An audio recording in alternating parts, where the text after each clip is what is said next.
The truth about ChatGPT nobody talks about. What if I told you that ChatGPT isn't the biggest AI revolution? And what if the biggest misunderstanding about ChatGPT isn't what it can do, but what people believe it can do? Some people think it's a genius. Others think it's dangerous. Some say it will replace teachers, programmers, writers, even entire companies. But very few people are talking about the truth. Not the headlines, not the hype, the reality. Today, we're going beyond the buzz to explore what ChatGPT really is, what it does exceptionally well, where it fails, and why understanding these differences could give you a major advantage in the AI era. Let's begin. Welcome back to the channel.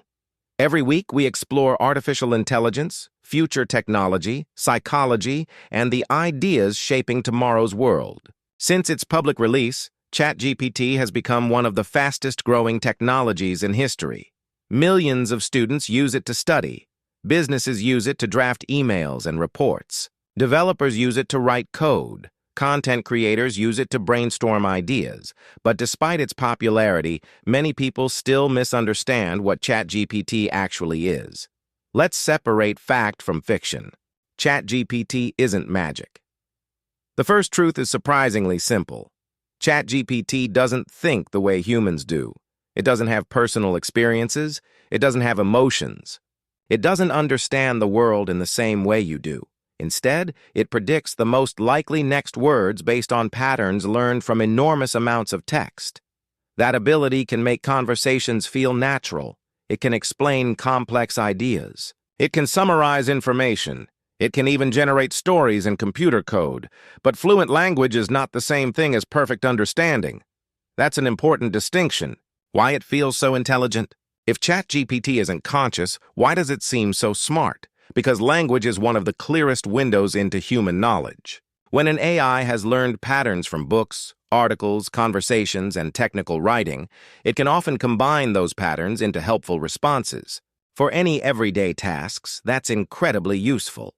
It can help organize your thoughts, rewrite documents, brainstorm business ideas, explain difficult concepts in simple language, translate between languages, generate outlines, and save hours of repetitive work. In many cases, it doesn't replace your thinking. It accelerates it. The mistakes nobody expects. Here's a truth that surprises many first-time users. ChatGPT can be confidently wrong.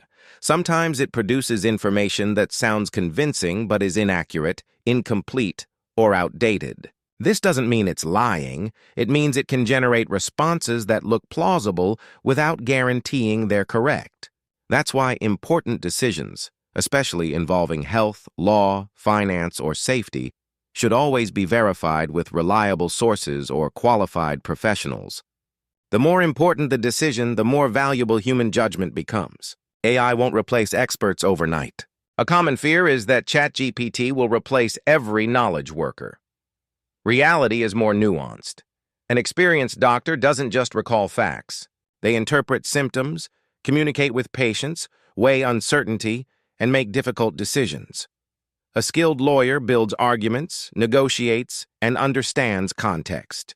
A great teacher motivates students, adapts lessons, and recognizes when someone is struggling. ChatGPT can support these professionals. It can help draft documents, summarize research, or generate ideas. But expertise involves much more than producing text. The people who combine professional knowledge with AI tools are often the ones gaining the biggest advantage, the biggest opportunity. Perhaps the most important truth is this: ChatGPT rewards curiosity. The quality of its answers often depends on the quality of the questions you ask. Instead of asking, "Write an article," try asking, "Write a 1,500-word article for beginners with real-world examples, clear headings, and a friendly tone." Small improvements in your prompts can dramatically improve the results. Learning how to ask better questions is becoming a valuable skill in its own right. In the age of AI, curiosity may become one of the world's most important competitive advantages. The future isn't human versus AI. For decades, technology has changed the way we work. Calculators didn't eliminate mathematicians. Search engines didn't eliminate researchers. Spreadsheets didn't eliminate accountants. Instead, these tools changed how professionals worked. ChatGPT is likely to do the same. Some repetitive tasks will become automated. New jobs will emerge. Existing jobs will evolve.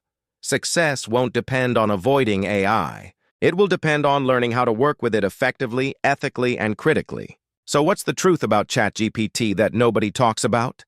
It's not magic. It's not all-knowing. It's not perfect. But it's also far more useful than many people realize. Used wisely, ChatGPT can become a powerful assistant for learning, creating, planning, and solving problems. The real advantage doesn't belong to people who fear AI.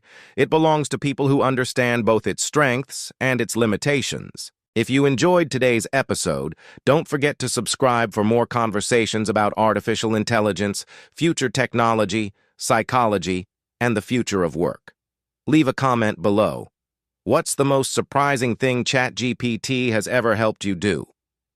Your experiences might inspire someone else to use AI more effectively. The story you've just watched may be fictional, but the ideas behind it are becoming reality. ChatGPT has changed the way millions of people learn, work, and create. But despite its popularity, many people still misunderstand what it really is and what it can actually do. In today's podcast, we'll separate fact from fiction and uncover the truth about ChatGPT that nobody talks about. So, let's dive in. I mean, just imagine hiring a research assistant for a second. Okay, I'm picturing it. Right. But this isn't just any assistant. This is someone who has memorized, nearly every single book in the Library of Congress. Wow. That's quite the resume. Oh, it gets better. They also speak 40 languages flawlessly. Yeah, true. And they can write a complex Python script completely from scratch in like 3 seconds. Which is, that's just mind-blowing. It totally is. But then imagine that same brilliant, unparalleled assistant looking you dead in the eye and confidently telling you that 9 is a prime number. Oh, man. Yeah. Or, they just casually insist that the Golden Gate Bridge is located in New York. It is such a jarring contradiction, right? It really is. And it completely breaks, it just shatters our mental models for how intelligence is supposed to work. Exactly. And that paradox, that weird disconnect, is exactly what we're tackling today. So welcome to the Deep Dive. Glad to be here. Today, our source material is this really fascinating script. It's titled, "The Truth About ChatGPT Nobody Talks About." It's a great piece. It is. And our mission today is to act as your guide through this text, to really cut through those extreme narratives surrounding large language models. Because there's a lot of noise out there right now. So much noise. You've got headlines asking if it's a genius or if it's dangerous or if it's, coming for all of our jobs. Right. But the goal today isn't just to tell you what this technology is. We want to fundamentally deconstruct how it operates, why it makes those bizarre errors, and most importantly, how understanding those underlying mechanics gives you a massive advantage in whatever field you work in. Yeah, and it is a really critical time to have this discussion. Definitely. Because honestly, we are well past the early adoption phase at this point. Oh, totally. It's everywhere. Right.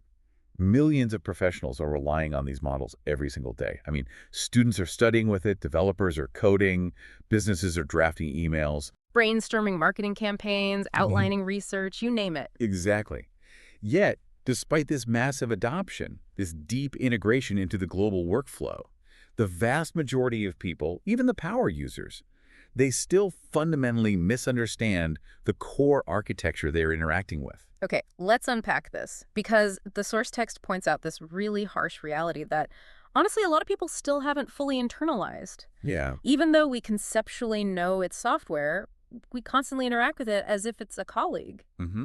We project human intent onto it. We do, but the text is super clear about this. ChatGPT doesn't think. No, not at all. It has no personal experience, no emotions, and absolutely zero human understanding of the physical world. What's fascinating here is how effectively our evolutionary biology works against us when we use this tool. Oh, wait, what do you mean by that? Biology? Well, human beings are hardwired to associate fluent language with conscious thought. Oh, right. Because for our entire history, if something spoke to you coherently, there was a mind behind it. Exactly. A mind with experiences, with memory, and an actual understanding of the physical world. Right. So When an interface responds to a highly technical question with perfect grammar and, flawless structural logic, our brains automatically default to the assumption of comprehension. We assume the machine understands the concepts it's talking about. Right. But it doesn't. It really doesn't. And I want to make sure we don't just gloss over that as some philosophical point, because it's a mechanical one. Very much so. It's not accessing a database of facts like a search engine.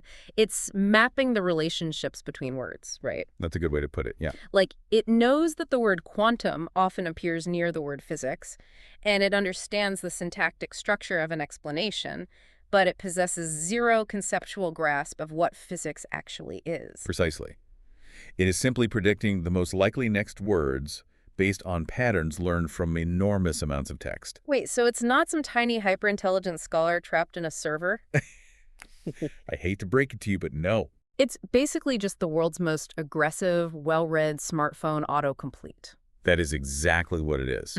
And that text prediction engine is what makes the conversations feel so natural. Okay, that makes sense. It operates in this high-dimensional mathematical space. When it was trained, it ingested unimaginable amounts of text. Like the whole internet, basically. Pretty much. And it turned all of those words or parts of words, which are called tokens, into numbers. Tokens, right. Then it mapped how often those numbers appear near each other across different contexts.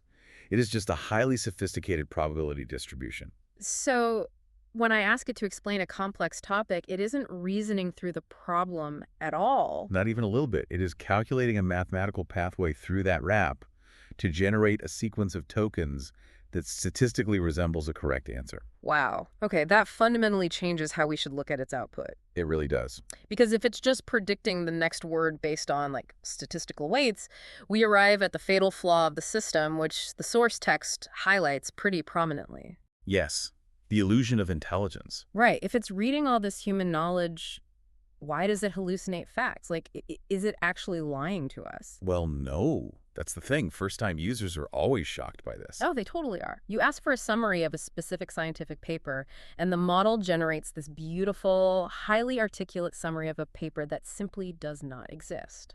The hallucination problem. Yeah. But to your question about whether it's lying, it's not lying. Because lying implies an epistemology, right? Exactly. A liar knows the actual truth, holds that truth in their mind, and actively chooses to present a falsehood to deceive you. And the machine can't do that. The machine cannot lie because it has no concept of truth. It only has a concept of plausibility. Plausibility versus truth, that's a huge distinction. They're entirely distinct domains. Plausibility is about the shape, the tone, and the structure of the output. Truth is about whether that output actually corresponds to the real world. I think the best way to visualize this, and this always cracks me up, is to think of that one guy we've all met at a dinner party. You know the type. Oh, absolutely. We all know him. He's standing there, swirling his wine glass, and he speaks with absolute booming authority about a foreign film he has clearly never actually seen. Yes. The confident bluffer. Right. He knows the director's general style. He knows the names of the lead actors. He understands the vocabulary of film criticism. So when someone asks him about the movie, he weaves together this totally plausible, highly articulate critique. He talks about, like, the pacing in the second act and the cinematographer's brilliant use of shadow. It sounds so good, but it's entirely empty. Exactly. But he isn't maliciously trying to ruin your night with deception. He is simply reading the social cues of the room and producing the most socially acceptable next sentence to maintain the conversational flow. That is a brilliant mechanical analogy. He is optimizing for the syntactic structure of a smart conversation, entirely unburdened by factual reality. Unburdened by reality. I love that. And that is exactly what a large language model is doing. It knows the structure of a legal brief, for example. Right. It knows that a legal brief requires citations, a plaintiff, a defendant, and some kind of precedent. So it simply generates the tokens that fulfill that structure. And if the statistical weights point toward a non-existent court case, it will invent one. It will format it perfectly and present it to you with the exact same linguistic confidence it uses for a real case. which is terrifying if you don't know that. And that is why the source text puts a massive warning label on this technology. You have to be careful. Yeah, if you are dealing with a domain where the stakes are high, medicine, law, finance, safety, engineering, You cannot outsource the verification of truth to an engine designed solely for plausibility. You simply can't. The machine guarantees that the sentence structure matches the training data. It does not guarantee correctness. So you have to verify important decisions with reliable sources. Or qualified professionals, yes, always. But, if the model excels at plausibility and routinely fails at truth, that completely shifts how we should be looking at the future of work. It really does pivot the whole conversation. Because if your job only requires generating the standard, plausible answer, you might be in trouble. But if your job requires actual judgment, it's a totally different story. Which brings us directly to the ultimate fear. Will AI replace all knowledge workers? The million-dollar question. The source text takes a very firm stance here, and it is deeply rooted in this distinction between text generation and human expertise. Right, because we have this tendency to reduce complex professions down to their most tangible, basic outputs. We really do. We look at a lawyer and say, oh, their job is to produce contracts and briefs. Or we look at a programmer and say, their job is to type code. Exactly. And if you view work through that highly reductive lens, of course AI looks like an existential threat. Because the AI can produce the contract and type the code in like 3 seconds. That expertise is not just the final output. The output is just the artifact of the expertise. That's a great point. Let's dig into the examples from the text, because they humorously dissect this reality versus the fear. Let's do it. Let's start with a medical example. Okay, doctors. A lot of people assume that if an AI can instantly recall every medical journal ever published, the diagnostic doctor is obsolete. Right. Like, why go to a doctor if the AI has read all the textbooks? But medical knowledge, the raw data, is just the baseline requirement for being a doctor. It's the floor, not the ceiling. It's table stakes. Precisely. A doctor's real value lies in everything the machine cannot access. Like interpreting symptoms in real time. Exactly. It's observing the patient's subtle, nonverbal cues when they describe their pain. It's the physical examination. And just the human empathy part of it, right? Yes, the deeply human task of communicating terrifying, complex news to a family with actual empathy. It's weighing deep uncertainty when a patient's symptoms don't fit perfectly into the textbook statistical model. Doctors have to make tough choices based on the context of a patient's specific life. An LLM cannot navigate any of that messy, ambiguous human space. The lawyer example is identical. Oh, yeah. Because, yes, ChatGPT can ingest a massive stack of case law and summarize it perfectly. It can draft a boilerplate non-disclosure agreement in seconds. But a skilled lawyer doesn't just draft documents. They build nuanced arguments, they negotiate, they understand context. A lawyer reads the opposing counsel's posture in a negotiation. They tailor a strategic argument to the specific temperament of the judge sitting on the bench that day. The document is just a tool. The strategy is the actual job. And the text highlights teaching, too, which might be the most profound example. Oh, definitely. What defines a great teacher? It certainly isn't just the ability to recite historical dates. Or doing multiplication tables faster than a computer. A great teacher motivates a classroom full of distracted individuals. Right. A great teacher realizes mid-sentence that a student's eyes have glazed over, abandons the planned lesson, and adapts on the fly. It's the emotional intelligence to recognize when someone is frustrated and needs encouragement versus when they need to be challenged. So ChatGPT can draft the legal document or summarize the medical research, but it can't look a patient in the eye or negotiate a settlement. Exactly. The real threat isn't AI replacing you. It's a human who knows how to use AI replacing a human who doesn't. That is the crux of the entire argument. Professionals who combine their domain knowledge with these AI tools are the ones who will gain the biggest advantage. The AI handles the heavy lifting on the repetitive text-based tasks.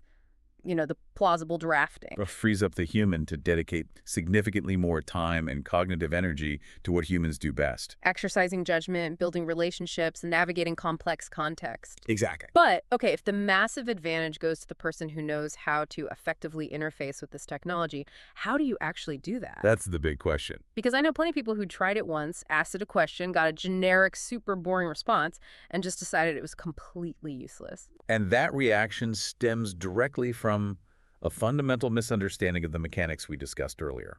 Here's where it gets really interesting, mechanically speaking. Because the source text reveals this huge secret. This technology aggressively rewards curiosity and constraint. The quality of the answer depends entirely on the quality of the question. It's all about prompting. Yes, the text contrasts a lazy approach with an optimized one. A lazy user opens the interface and types a two-word prompt. Write an article. And the result is always the most generic, soulless, corporate-sounding 5 paragraphs imaginable. It reads like a Wikipedia page that was put through a blender. And we know why that happens now. Because of the statistical weights. Right. If you give the model no constraints, no context, and no target audience, it defaults to the absolute statistical average of its training data, It takes the widest possible mathematical path. resulting in the most average possible text. But you can manipulate those weights.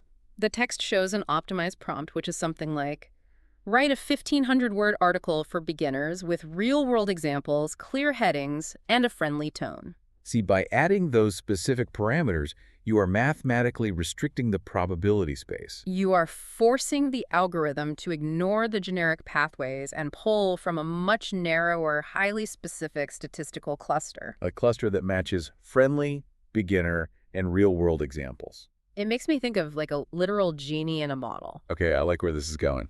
If you just rub the lamp and wish for a car, you might get a broken-down jalopy.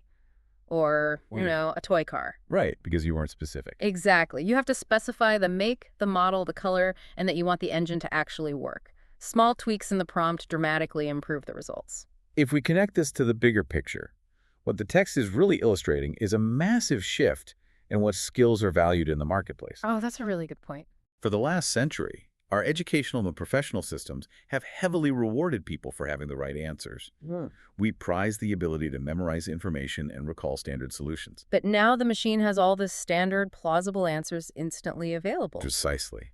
In an era where the answers are a commodity, human curiosity, our ability to ask specific, nuanced, highly contextualized questions becomes our ultimate competitive advantage. Learning how to set those constraints, how to extract high-value analysis, is a deeply technical and creative skill. It really is. Curiosity as the new currency. I love that framing. Me too. And the text wraps up this entire deep dive by zooming out to look at this through the lens of historical context. Because honestly, the panic we are seeing right now is not new. Not at all.